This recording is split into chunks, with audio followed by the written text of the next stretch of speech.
Old League of Legends was full of hilarious things. Back then, before MOBAs really had time to develop, half of the game actually borrowed designs from MMOs, because those were a hot commodity at the time, which also means that a lot of things didn't make sense. Silence was a game-breaking mechanic. Supports were mostly heal bots. There was no role picking, so everyone fought over what they wanted to play in chat. And what do you mean champions had a chance to dodge basic attacks? Worst of all, the loading screens showed individual load times and ping, meaning you knew who had the worst computer and internet, so you knew who was getting focused. Simply said, old League of Legends was full of very weird things. And because it happens to be that I lived through those times, today we're gonna refresh the memory of all the boomers and scare all the new people. Starting with the first thing you might have forgotten. Old runes and masteries. Though specifically, we are talking about the underlying systems. You see, most people will remember that runes looked like this. It was a page where you could plug in passive stats which you bought for influence points, meaning that as you gathered points for playing the game, you could either spend those points on buying champions, or you could actually buy runes that made you stronger, which resulted in most people just filling up one page and using that for most champions as they continued buying other champions. But do you remember how these runes were actually unlocked? Because you couldn't just buy the runes and fill up the rune pages. That would mean that if you opened your wallet and bought them with RP, you would have an unfair advantage. No, instead, to make it all totally fair, Riot had to lock it behind levels. Meaning that for every account level, you unlocked one rune. And so on your first level, you got one mark, which was an offensive rune. On level 2, you got one defensive rune, also known as seal. On level 3, you got one glyph, which was more of a utility rune that could do anything. After which, on level 4, you got your second mark, on level 5, you got your second seal, on level 6, you got your second glyph, and so on. It was all running in circle until the levels 10, 20, and 30, which is where you unlocked your quintessences, which were really big runes with a lot of stats that kinda defined the rune page. And so, as you leveled up, you unlocked the option to even use the runes, which was totally more fair than just buying power with RP, right? Ignoring the fact that some people just had higher leveled accounts and others didn't have any runes, which kinda made the leveling of your account important. And really annoying. And of course, connected to this, there are also the Masteries. Yes, runes and Masteries were two totally different systems that did a very similar thing. And so, as you can see, Season 1 Masteries were actually heavily inspired by the talent trees of MMOs. At a first glance, you can see where Riot got the inspiration. And that's simply because we know that a lot of the veteran League of Legends devs were actually big WoW heads. And so since most of them did actually play MMOs and World of Warcraft, they just used an MMO system. For the most part, it was just random simple stats. A little bit of attack speed, a little bit of ability power, stuff like that. But that also meant that most of the masteries felt like filler stats. But the reason why it was all filler stats is because you unlocked one mastery per one account level. Meaning that at level 30 you had 30 points to spend.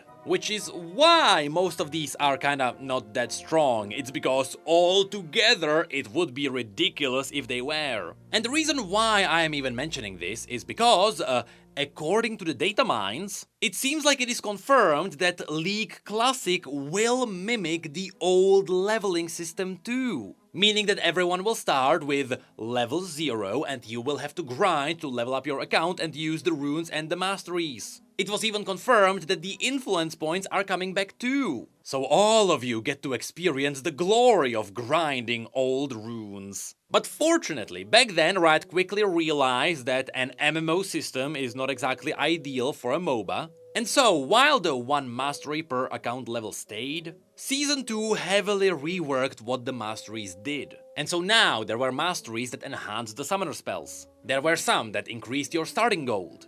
Some of them gave you more vision range on your wards, and there was even a free Explorer ward at the beginning of the game. Yes, remember, trinkets were not a thing. And since, based on the champion leaks we've seen, it seems like Riot will be trying to mimic Season 3, it is very likely that these are the Masteries we are getting. In fact, people already data mined the icons for the Masteries, and if you compare them, yup, that seems like the Season 2 Masteries. Now, unfortunately, most of the old websites with the mastery calculators don't work anymore, so I have to use old footage. But just know that these trees are very simple to navigate. The red tree was always about offensive stats, the blue tree was all about defensive stats, and the green tree is utilities and things that supports will like to use. And as you'll see, it will be pretty obvious to figure out what champion is gonna use what masteries. And if you're jungling, for example, there are very specific masteries that are aiming for junglers. Speaking of which, there is another thing people might have forgotten about,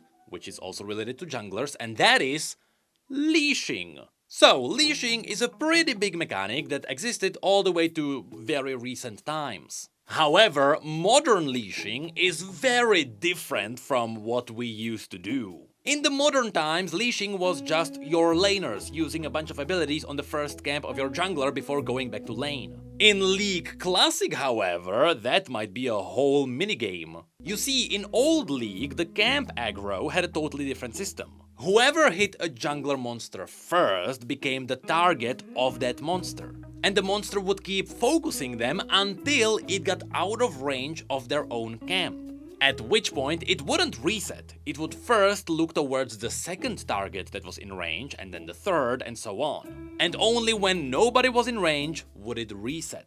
Which also meant that if someone else hit the monster and you didn't, even if you were close, it would ignore you, because you weren't on the aggro table of the monster. Now, the reason why this is important is because at the beginning of the game, every mid laner had an unwritten obligation. Mid laners would always hit the jungle buff first, so that the buff would start chasing the mid laner, and the jungler had a lot of free time to attack the buff without getting damaged. This is very important because back in the day, every camp, especially early on, was like fighting a raid boss. And if you didn't start with the jungling item, smite, and more importantly, the jungler masteries, it would be near impossible to jungle. In fact, it wasn't too uncommon to have games without any junglers. Not because people would be new and they didn't know that jungler was a role, but because there wasn't anyone with a high enough level to even have jungling masteries. So no one could jungle effectively. And that is why leashing is so important.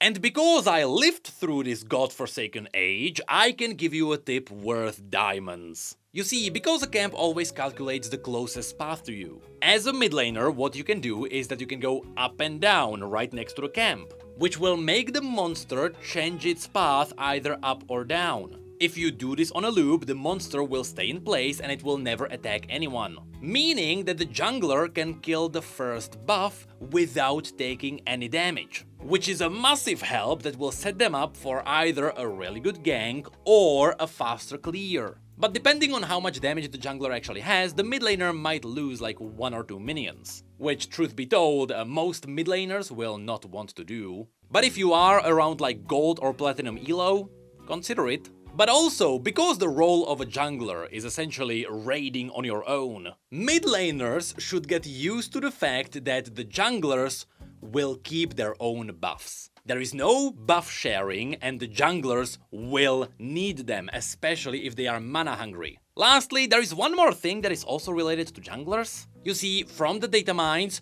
as we had a look at all the items, yup, it's there. This is Madred's Razor, which of course later is turned into Wriggle's Lantern. Both of which are very specifically jungling items that junglers need. And so, why would these items be the blessing and the bane of all junglers? Well, you see, from Season 4, these items gave junglers bonus damage on hit against monsters. Which sounds good, right? It's just a really good jungling item. However, we should be in Season 3. And instead of just giving you flat damage against monsters, These gave you 20% chance on attack to smite a monster for 450 damage. The thing is, this is a 20% chance with no cooldown, meaning that every jungler can either 3-shot a camp,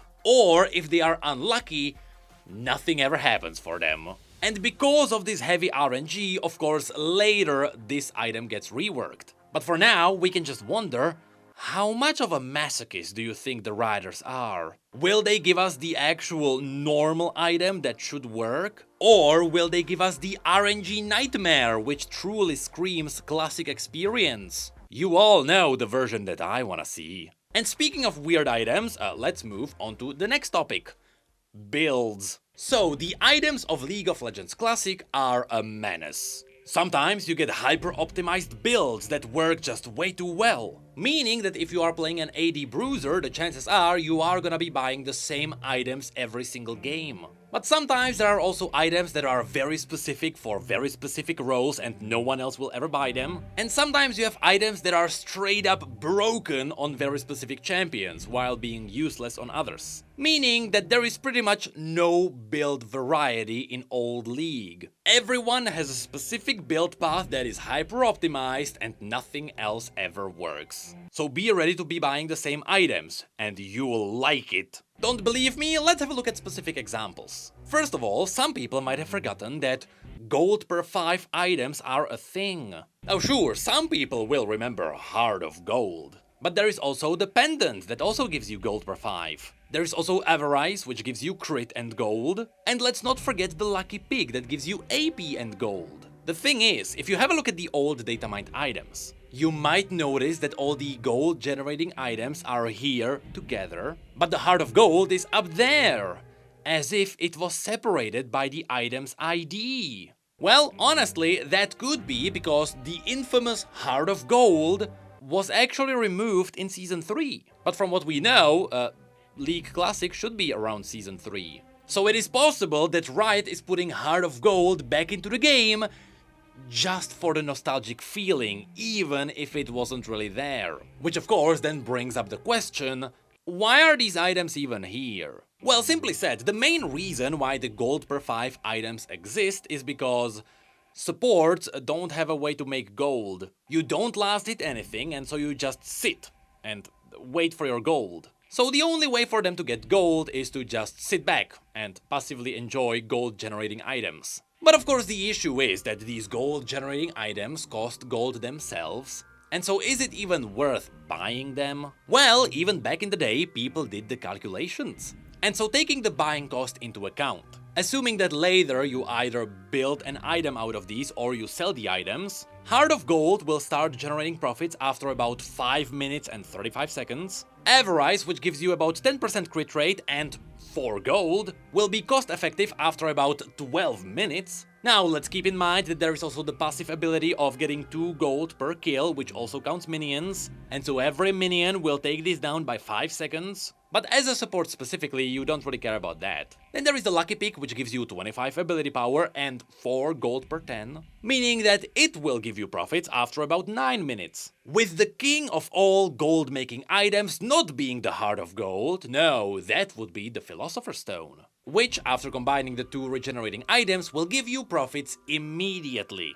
Meaning that this is the item that every support wants. But the thing is that you can buy these items even if you are not a support. Which brings us to the second reason why these exist. Because you also want to use them on scaling champions. If you are someone who is not that strong early but they are ridiculous later on, gold per 5 items will actually speed up the process. And so the Lucky Pick was always used on someone like Anivia, and especially top laners loved the Heart of Gold or Avarice, if not both. Which brings us to the second half of talking about ridiculous items, and that is the builds themselves. Because outside of very specific items being broken on very specific champions, for example, if you are a hybrid champion, Hextech Gunblade is ridiculously optimized for hybrid damage. And so we can be thankful that Mordekaiser shouldn't be there for the launch roster, because Hextech Gunblade just mitigates the negative side of his passive. Then of course there is also Deathfire Grasp,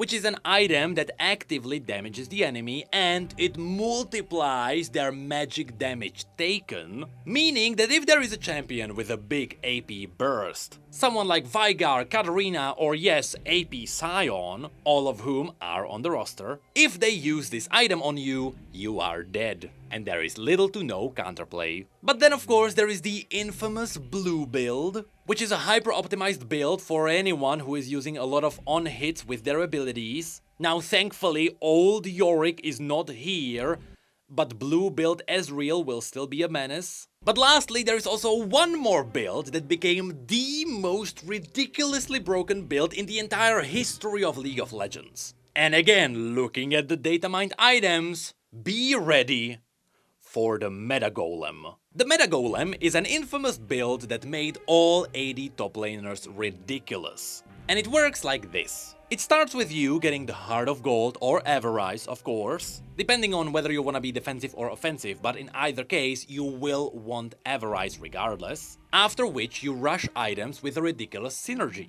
So first there is Warmock's Armor, an item which in its original state gave you 1350 HP, after which it got nerfed to 1000 HP and then slowly it went all the way down to 800 HP. That's how broken the original was. So I wonder which version we get, which of course also has the ridiculous passive of regenerating 1% every 5 seconds, which also works in combat, making this item alone kinda broken. But then you continue the build with Atma's Impaler, an item which gives you armor, which makes sense for a top laner. It also gives you crit chance, that's kinda odd. But then also, totally randomly, it converts 1.5% of your maximum HP into AD, giving you free BF swords for everyone. Now, if you look at this, and then you look at Warmock's Armor, you might realize where this is going. Also, just keep in mind that Atma's Impaler is technically cost-effective for every champion after level 13, based on their base health.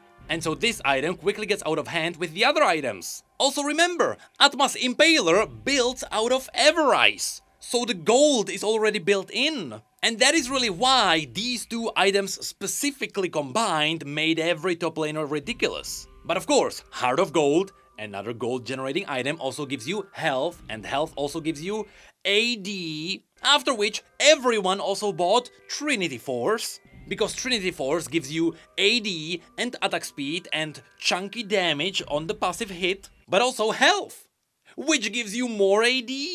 After which the last items were whatever you wanted. Frozen Mullet for more AD and health with AD, or even Infinity Edge, because you already had a lot of crit, so why not make it hurt more? And so all in all, the Metagolem was just way too effective. And that is why this build was seen everywhere. And speaking of seeing everywhere, that's kinda what you can do in Modern League. And so next, let's quickly talk about the fact that in the old League, we should be getting old UI. I wonder if this is the experience that classic League of Legends will give us. Because if you give us old League with new UI, it will not be the same. You actually need to give us this UI as well. The one that covers the bottom of your screen. Not because there is useful information, but because it can. And of course, once again, that is all happening because it was all inspired by Warcraft 3, which also didn't have great UI. And so it's up to you, Riot, to make the right move and make things really bad. But this then brings us to the last topic which we have to talk about, and that is the summoner spells. Now, in Modern League, everyone knows what role is using what summoner spells. And every champion kinda plays around the same tools. Now, of course, back in the day, that was the case too, but what if I told you that the choices back then were wild? How wild exactly? Well, once again, people already data mined the icons for the old summoner spells.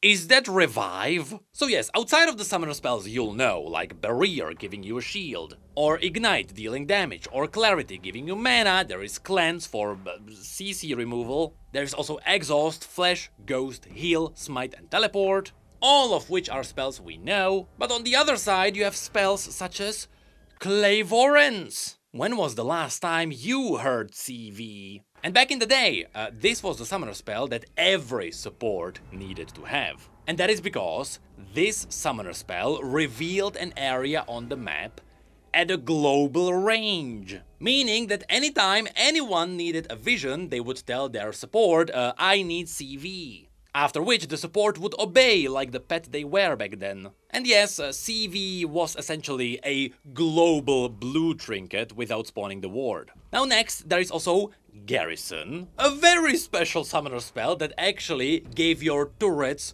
extra damage, and it also made them immune to damage for a few seconds. Imagine that being used in pro play. Then there was also Promote, which I believe later was renamed to Rally or something like that. Anyway, this summoner spell enhanced all nearby minions, kinda like modern Baron. After which there is also Surge, which gave you a lot of ability power and attack speed for 12 seconds. That one was like a DPS cooldown for a raid boss. And lastly, yes, Revive was a thing, which is a spell that revived you. And that was it. But it didn't revive you where you died, like a GA. No, it just reduced your death timer to 0, and you respawned. That was it. And the cooldown? 9 minutes. But don't worry, there were totally some masteries that reduced the cooldown. And thank God this summoner spell was removed, because Baus would find a way to abuse it. But for the most part, that is it for the things I wanted to mention, which you likely forgot about a League Classic. Now, the truth is that there is a lot more that we could talk about. I was waiting for my 15-year-old knowledge to come back. And so if you like this video, let me know. And we may talk about more. I mean, you wanna talk about why Kassadin had a 98% ban rate?